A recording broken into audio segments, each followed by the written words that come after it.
Zionis diadakan, Theodor Herzl menghadap Sultan Abdul Hamid II untuk membujuknya agar bersedia bekerja sama dengan kaum Zionis Yahudi dalam hal penyerahan tanah Palestina. Tentu saja dengan banyak imbalan berupa emas permata dan lain sebagainya. Sebenarnya Herzl sudah mengetahui jika Sultan tidak pernah berkompromi dengan kaum Yahudi. Namun Herzl memberanikan diri menghadap Sultan dengan membawa satu janji yang sangat menggiurkan dari para pemilik modal Yahudi internasional yang berkenan memulihkan kas keuangan Turki Utsmani yang sedang kosong jika permintaannya dituruti. Namun di luar perkiraan Herzl, Sultan ternyata memang seorang pemimpin yang sangat tegas, seorang pemimpin yang begitu kuat memegang prinsip, bahkan dengan berani menolak mentah-mentah tawaran yang sangat menggiurkan sekalipun. Kepada Herzl, Sultan Abdul Hamid II berkata, "Jangan lagi engkau membicarakan soal ini. Saya tidak akan menyisihkan sejengkal pun tanah Palestina, karena tanah itu bukan milik saya tetapi milik umat Islam. Umat Islam berjuang untuk mendapatkan tanah itu dan menyuburkannya dengan darah mereka. Biarkanlah orang Yahudi menyimpan uang mereka yang berjuta-juta banyaknya di peti mereka. Bumi Palestina adalah tanah umat Islam." Herzl sangat tersinggung. Bapak Zionisme modern ini pun meninggalkan Turki dengan tangan hampa. Kegagalan ini kelak membuatnya berpikir untuk sesegera mungkin mengumpulkan para tokoh Yahudi dari seluruh dunia untuk membahas rencana dan strategi aksi yang lebih khusus dalam mencapai tujuan akhir, yaitu menjadikan bangsa Israel memiliki sebuah tanah airnya sendiri di tanah Palestina.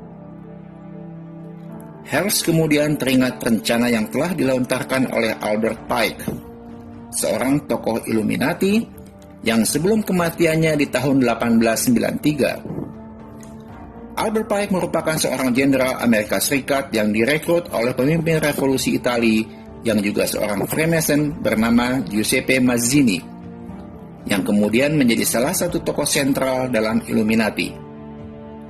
Di kemudian hari, Albert Pike juga membentuk Order of Knights of the Ku Klux Klan atau KKK yang melandasi gerakannya pada semangat rasialis untuk menghancurkan semua manusia berkulit hitam dan kulit berwarna. KKK didirikan di Nashville pada tahun 1867 dengan menggunakan lambang salib kesatria Malta. Beberapa tahun lalu, Albert Pike pernah menyarankan agar Herzl menggelar sebuah pertemuan besar yang dihadiri semua tokoh berpengaruh Yahudi dari berbagai negara untuk menyusun rencana aksi guna mendirikan sebuah negara Yahudi. Herzl merasa yakin, inilah momentum yang tepat untuk menabuh genderang persatuan kaum Zionis internasional bagi sebuah rencana aksi yang besar. Inilah latar belakang diselenggarakannya Kongres Zionis Internasional pertama. Sesungguhnya, ketika Herzl tengah menggodok rencana penyelenggaraan Kongres Zionis Internasional pertama ini, konspirasi Yahudi mengirim kembali delegasinya yang kini berjumlah 3 orang untuk menghadap Sultan Abdul Hamid II. Mereka adalah Mezrahi Krazu, Jack dan lain. Namun sultan yang mengetahui hal ini menolak menemui mereka dan hanya mengutus salah seorang pejabat istana bernama Taksin Pasha.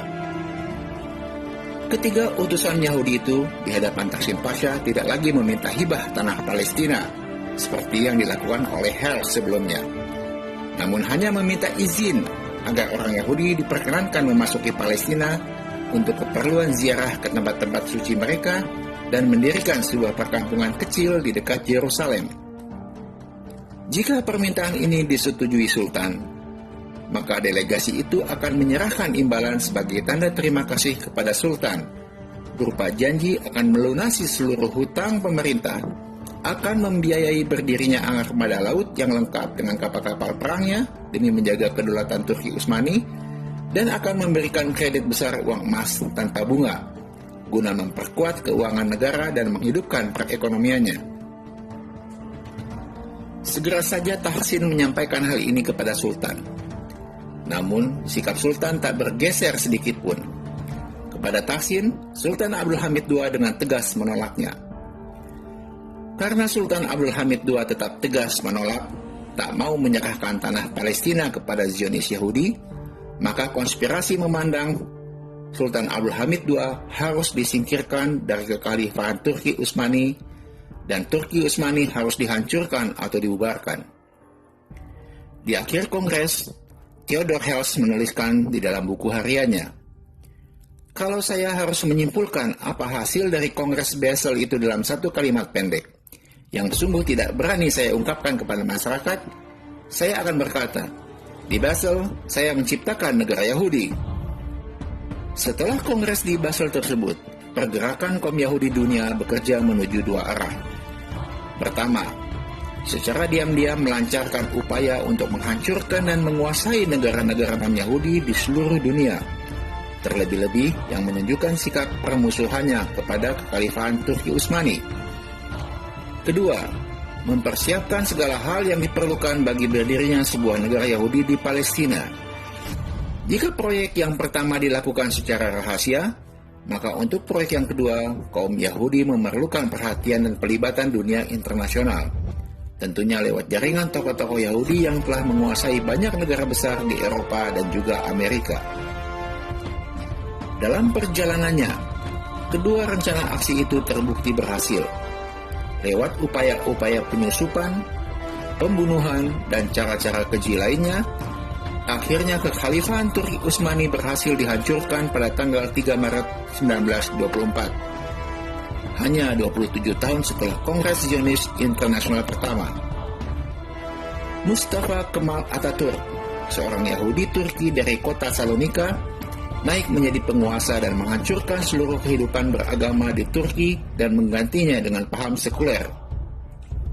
Mustafa Kemal Atatürk merupakan seorang Mason dari Lodz Nidana.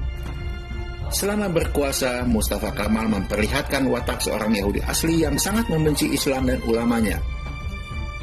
Pernah suatu hari saat berkuasa, setelah melarang azan menggunakan bahasa Arab dan hanya diperbolehkan berbahasa Turki, Mustafa Kemal melewati suatu masjid yang masih mempergunakan azan dengan bahasa Arab. Seketika itu juga dirinya merubuhkan masjid itu.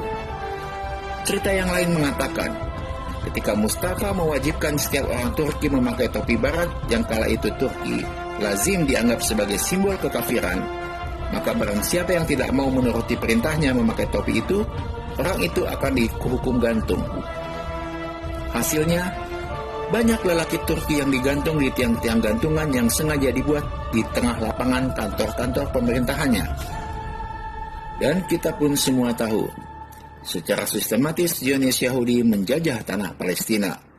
Dan kini, tanah Palestina pun sudah dianggap oleh banyak negara sebagai negara Israel.